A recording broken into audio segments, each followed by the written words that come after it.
breakup भयो अब के गर्ने त ब्रेकअप पछि आफ्नो जीवनलाई कस्तो बनाउने त भनेर एउटा भाइले सोधिहाल्यो मलाई अनि मैले उसलाई भने ब्रेकअप भयो भाइ तिमीसँग दुईटा अप्सन छ एउटा अप्सन भनेको अब एउटा केटी खोज चाँक केटी खोज उसँग लभ अफेयरमा बस हैन पहिला पनि ब्रेकअप भएकै हो कुरा गर कस्तो हुन्छ अब केटीलाई बुझ अर्को भनेको आफ्नो जीवनलाई ट्रान्सफर्म गर्नको लागि विभिन्न खालको एक्सरसाइजहरु गर है अब विभिन्न खालको अब मेन्टल स्ट्रङ बन्नको लागि काम गर अनि मैले उसलाई फेरि अर्को क्वेशन पनि सोधे उसलाई तिमीले तिम्रो रिलेसनशिप कति सालसम्म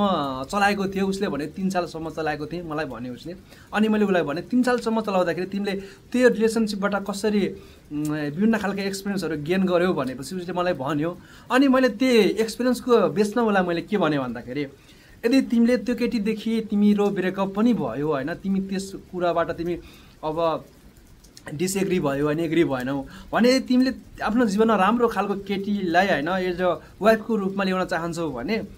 तिमीले कस्तो खालको क्वालिटी चाहन्छौ केटीमा त्यो क्वालिटीहरु तिमीले आफ्नो जीवनमा चाहिँ ल्याऊ पहिला सबैभन्दा पहिला चाहिँ है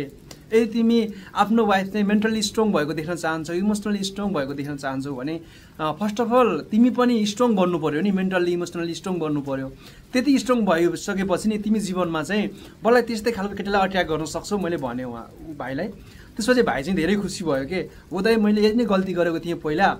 जुन गल्तीको कारण चाहिँ मेरो जीवनमा यस्तो यस्तो भएको थियो अब म चाहिँ त्यस्तै गर्छु भन्यो के त्यसैले साथी आफ्टर ब्रेकअप पछि हैन तपाई रुन छोड्दिनुस् के याद आउँछ नि त यार याद आउँछ किनकि अब तपाईको हैन अब जुन एक्ससँग बिताउनु भएको थियो त्यो पल त पक्कै पनि आउँछ तर त्यो पललाई एज अ एक्सपिरियन्स लिएर एज अ ज्ञान सम्झेर के एज अ नलेज सम्झेर त्यो पललाई हैन जुन यादहरु आउँछन् त्यसलाई चाहिँ एउटा ज्ञान सम्झेर अथवा एउटा राम्रो अनुभव सम्झेर तपाई अघि बढ्न सक्नुहुन्छ र अघि बढिसकेपछि तपाईले अझ राम्रो बन्ने एउटा अवसर पाउनुहुन्छ होइन भने नि तपाई मेन्टल समस्यामा जानको लागि सजिलो बाटो भनेको पनि त्यहीबाटै खुल्छ के फेरि ए फलानी यस्तो भएको थियो पहिला गर्लफ्रेन्ड त्यस्तो भएको थियो अथवा पहिलाको बॉयफ्रेन्ड त्यस्तो भएको थियो त्यो सोच्दा तपाई झन् डिप्रेस हुनुहुन्छ अनि तपाईलाई यही कुराहरु 21 दिनसम्म रिपिट भयो भने तपाई डिप्रेसनमा जान सजिलो बाटो बन्नेछ तर त्यही बाटोलाई तपाईले क्र्याक गरेर तपाई नयाँ तरिकाले सोच्नु भयो भने नि तपाईलाई कसैले रोक्न सक्दैन तपाई अनस्टेबल हुनुहुनेछ र तपाई जीवनमा बेस्ट गर्न सक्नुहुन्छ त्यसैले साथी ब्रेकअप पछि सधैं आफुलाई एउटा क्वेशन सोध्नु होला